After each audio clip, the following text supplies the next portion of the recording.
One belief among many people is that grapes won't grow in Sokoto State, as the state is known to have cattle, milk, dried meats, and many other fruits. They point to the nature of the soil and lack of adequate supply of water as factors which won't allow the fruit to flourish.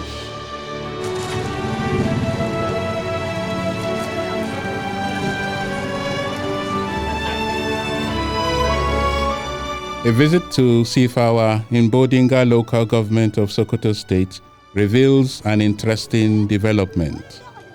This is a community where Shehu Usman Danfodio once lived for a number of years and where he wrote many books.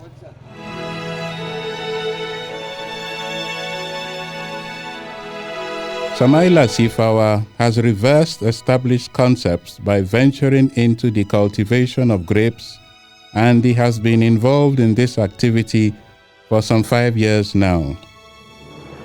The cultivation of grapes began as an experiment in the year 2017.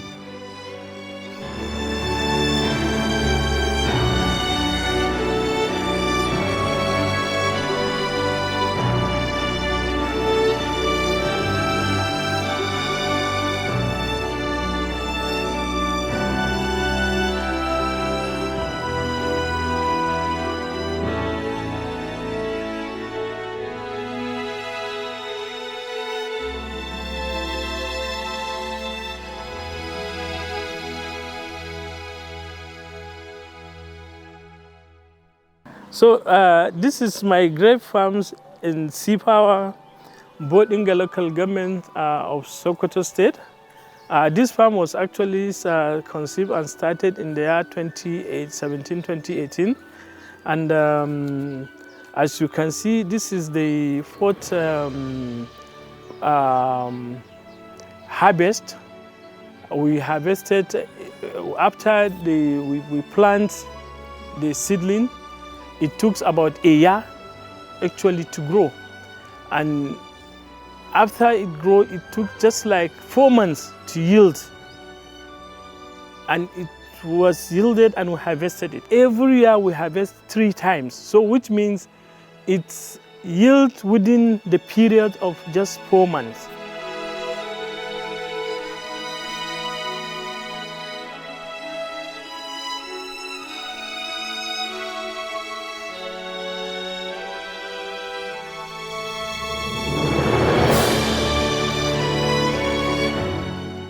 Samaila Sifawa, a graduate of management, tells the story of how his interest in grape cultivation began. I was in Sudan around 2016, and when I went to Sudan, I saw a grapes, and out of inquisitiveness I asked, and they say it was produced, cultivated there in Khartoum. And I just imagine, because I'm from this part of the world, in Sifawa town, local government of Bodinga local government and Sokoto State, and I look, they are actually no different. Our own, topology, our own environment, and our own climate with that of the Khartoum. And I set it to my mind that why can't we try these grapes in Sokoto? So actually I formed that idea in Khartoum. Fortunately for me, that very year, 2016, I was privileged to be nominated by the president as a participant in NIPS, Kuru Jos. So when I went there also, I was talking about the grapes development, and then somebody said, even here in Jos grapes growth. But he added that, well, this Jos has a very favorable climate, and that's why everything can grow in Jos. I said, oh, where? So he actually took me to the place, and it was from there in 2017, after my graduation in NIPS, that I requested the same person to bought 20, seedling for me to try in Sifawa here. The original seeds he received all survived, and he now harvests the grapes 3 times a year. As you can see from the farm, none actually died. All of them survived, which means the land here in Sifawa is good and fertile for grapes production. Grape farming can turn around the economy in many ways. Especially if you look at the economic value of grapes today in the context of both international and national economy, you find out that if our government will concentrate, especially this government that keep emphasis on agriculture, this is one line of products that can take a lot of youth from the street. If government can take this and make it in commercial quantity, and then employ our youth, and maybe each is given maybe a hectare and asked to manage it, believe me, within 1 year is already yielding.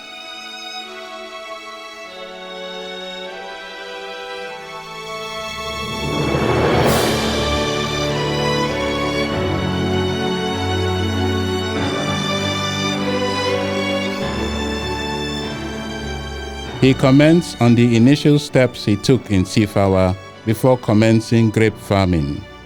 What he advised that we have to remove the surface land and then mix it with the traditional fertilizer, the byproducts of the camels, sheaves, turkey, we call it turkey. So that was what we just, mixed the land.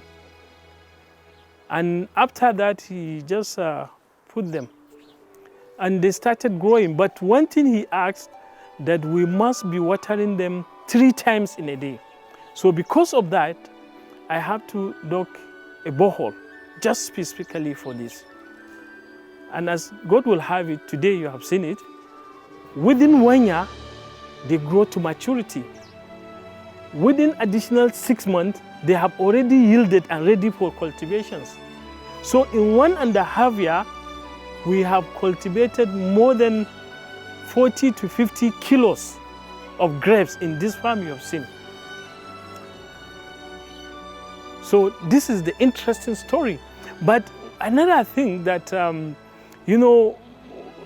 really shocked me, because the general opinion is that grapes will not grow in Nigeria, or maybe in the north in particular, this part of the country. But look at it today. And this is the 5th year now. And in every year, this grape yields or produce 3 times.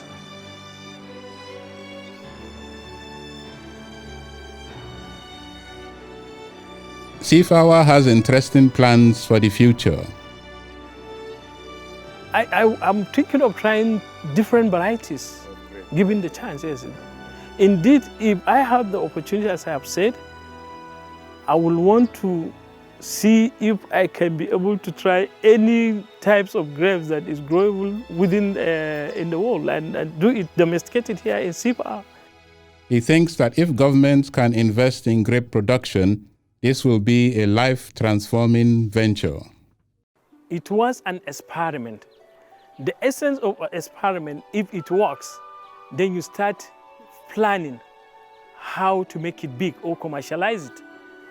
It's my intention that having the opportunity, I will build a very big grapes farms in Sifawa here, because already it has been justified, it has been confirmed that it can be grown. That is number one. Number two, looking at the commercial value of it, we all know almost 80% of the grapes, consumed in this country are either imported from Dubai or our neighbors here, Cotonou, or maybe even from Europe. So if we can do it locally, why can't we invest to save the foreign exchange of importing such product that we needed it here? Because it's something that has value for further chains of products. Sifawa speaks on the possible impact a developed grape economy can have on the community. I can tell you the advantage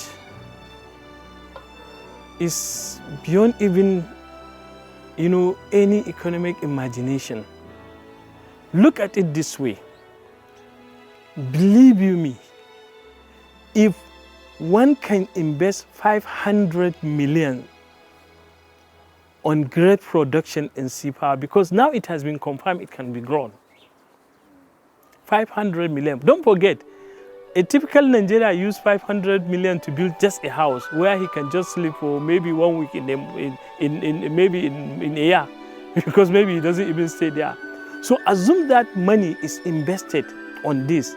I can tell you, the whole youth we have around here, I can assure you they will be gainfully employed, because it involves so many things. One, it involves first the taking care of the environment, because it has to be always looked upon, it has to be clean, it has to be watered 3 times, and then it has to be, after watering, when it grows to maturity for harvest, it has to be harvested. How many people will you employ to harvest it? After harvesting, it has to be packaged, it has to be marketed, it has to be taken to the consumer. All these are chain, multiply effect that employment is guaranteed. So imagine 500 million is invested in production of grapes in Sifawa. You are talking about not less than 100 hectares of land. That is massive. So I can tell you, if the government can come in, this youth restiveness that we talked about in this country that today has cooked all governments will become a history. Because what brought the rest is because people are idols. And they say an idle mind, an idle mind is a devil workshop. So give the youth something to try their talent. This is a trial, it works. People will be happy seeing they nurture something and it grows to maturity. There is happiness in that. So I can tell you, it's a big economic opportunity here. Sifawa has good soils as well as strong possibilities for water. These soils also seem to have attracted people of different empires to settle in the community, including the Kanuri, Kanta of Kebbi, as well as, more recently, Usman and Fodio. As sand is not clean, it's not gummy. If you look at it, it's not gummy. It's just ordinary, not a gravel, just sand, just ordinary one. So it's plain, it's not gummy. So something like this with a lot of water, and mind you, Sifawa has very good potential for water.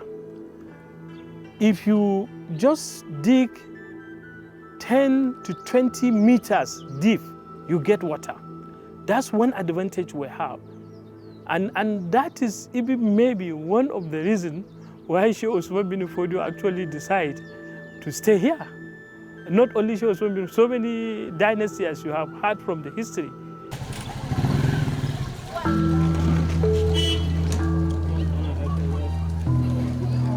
Sifawa is a 20-minute drive from Sokoto, the capital of Sokoto State.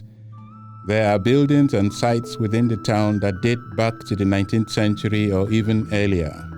It predated even the establishment of the ancient kingdoms of Gobir, Kebbi, and Zamfara. About 900 to 1,000 years old. When the ancient kingdom of Kebbi was founded by Kanta, Sifawa was already in existence. They were among the communities that supported Kanta in his struggle to fight for independence from the Songhai Empire.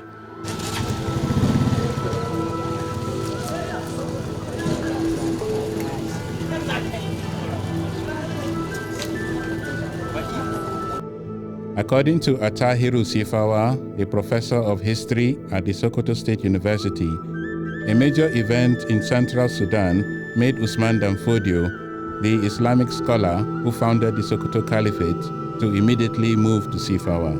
After the fall of Al-Qalawa, that was the capital of Gobir. That means after the conquest of Gobir, Sheikh Usman bin Fodio moved to Sifawa in 1809, just a year after unsettlement. So impliedly, after the establishment of the Caliphate, Sifawa was the first seat of power for the Caliphate after the collapse or the defeat of Gobir. Sheikh Usman Danfodio's mosque is visible from a vantage position in the old town of Sifawa. This part of the community is also referred to as Sohongeri, and the sense of history is very strong. It's as though one is walking in the footsteps of the Shehu and those of his contemporaries. Originally, the mosque was quite large and occupied much space. At well over 200 years, and with such towering history behind it, the Shehu's mosque has not yet been declared a national monument by the authorities. The mosque can accommodate about 2,500 worshippers. It was very large. But what happened was that because it ceased to be a Jumu'at mosque, just reduced to 5 daily prayers, so you see people are no longer feeling it to its full capacity. And many people continue to settle around it, even encroaching into the territory of the mosque. When they decided to rebuild it, they just take over the remaining space available. This renovation took about 3.5 years.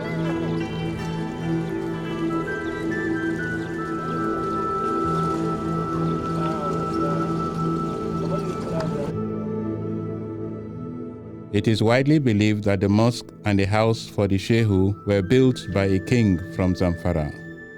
It was the Sarkin Zomon Gumi. It was a Zamfara kingdom at Gumi who took over the responsibility of building the mosque and Shehu's house. You know, Zamfara kingdom had been in existence for about 1,000 years or so. We are told that the mosque has been renovated twice in its history. The first took place in the 1970s, and the next renovation effort was done recently. There was a time when the late Wazir in Sifawa, so Denki Gobirawa, mobilized his resources together with some people around, and the mosque was rebuilt. It was in the 1970s that the mosque was rebuilt under the leadership of late Wazir Sodengi Gobirawa. After that, in the last 5 years or so, the present chief judge of Sokoto State, who is also a descendant of Sheikh Usman bin Fodio, Muhammadu Saidu, he now rebuilt the mosque to the present standard you are seeing. He was the one who financed the reconstruction of the mosque.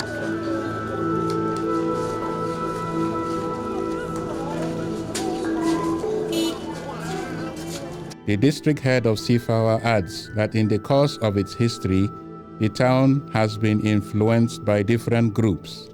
He speaks of 2 waves of influence. Our seniors told us that years, about 100 years or more, before Shehu came to Sifawa, the first settlers that were in Sifawa were Kaniris. They are the Sifawa dynasty. The Sifawa dynasty of Borno then had a quarrel, and they split it into different fragments. Some of them went east, where they went as far down as Sudan and gone to form places there. They have a Sifawa place in Sudan, which is very, very close to Cairo. But it's within Sudan land. The ones that migrated west, they came down, down, down. I don't know where they have past settled, but they settled finally in Sifawa to form Sifawa. That's why Sifawa got its name from the Sifawa dynasty. A legend about the origin of Sifawa town that even the word Sifawa derived its name from that word Sifawa or Sifawa, which originated from Saif bin Ziyad, who was believed to be, he was a Yemenite who was believed to be the founder of the Kanem Borno Empire. So when he came, of course the story was long, he settled around the eastern part of Lake Chad, married and intermingled with the Magumi people before the other neighboring communities around, and over the years he built the Sifawa dynasty. The Sifawa dynasty was the longest ruling dynasty in Africa for more than 1,000 years before it finally fell early in the 19th century during the jihad. Dr. Abdullahi Sifawa comments on the founding of the community in his work titled Sifawa in the History of the 19th Century Jihad of Hausa Land. According to him, it is even hypothetical to believe that the founder could have been one of those in the family of the Sifawa dynasty who came westward after leaving the dynasty as a result of misunderstanding between members of the family. In fact, this seems more agreeable, as the name of the founder of Sifawa appears to be a clear borrowing, or rather an adulteration of the name of the dynasty, which is Sifawa. A new palace for the district head is under construction and will be ready soon. Behind the Shehus Mosque is a traditional barn or grain store which rodents and insects cannot penetrate. It can preserve grains for several years and is one of the last surviving symbols of traditional engineering in the area. Sifawa is one of the Zaka communities in Sokoto State, and an impressive building dedicated to this purpose was recently opened.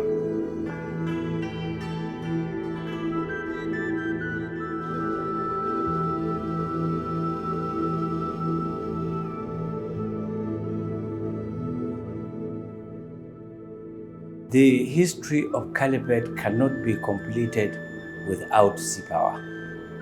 Sifawa has been one of the centers where Sheikh Usman and Fodio lived for quite some time before he finally migrated to Sokoto.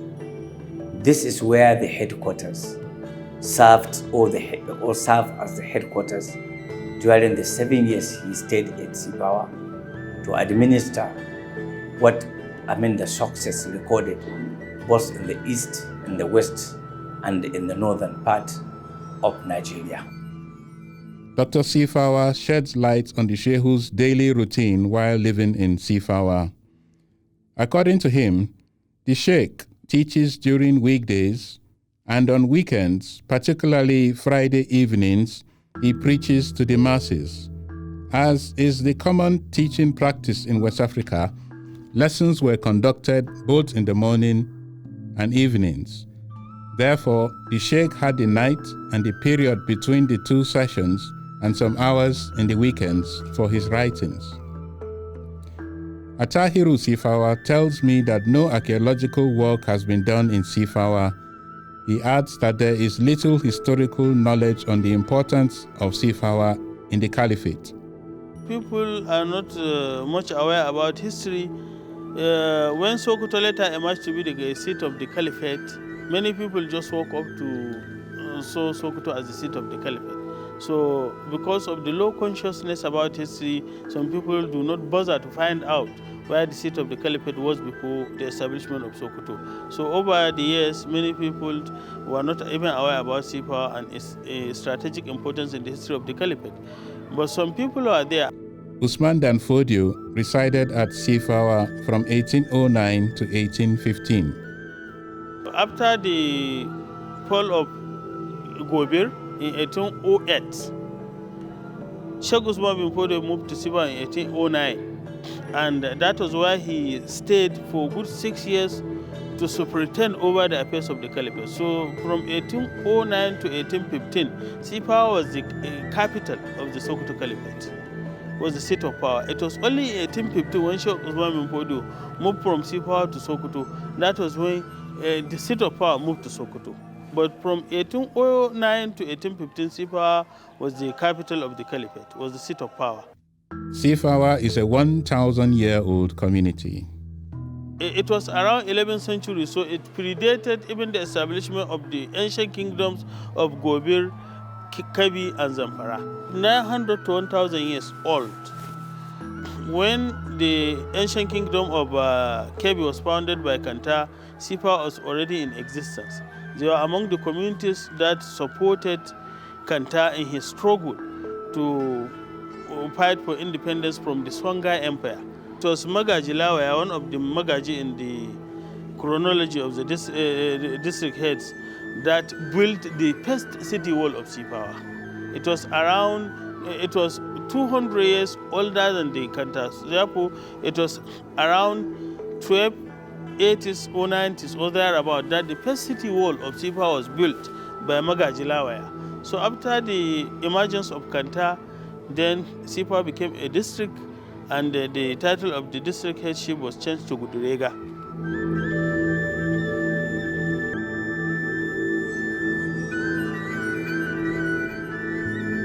There are several layers of history and cultures at Sifawa. Many speak about the Kanuri influence, which the name Sifawa seems to suggest. Then there is the constant reference to Kanta of Kebi, as well as the Jihad of 1804, which saw the learned Shehu Usman Dan Fodio residing in this quiet community. Indeed, he gave out quite a number of flags while at Sifawa.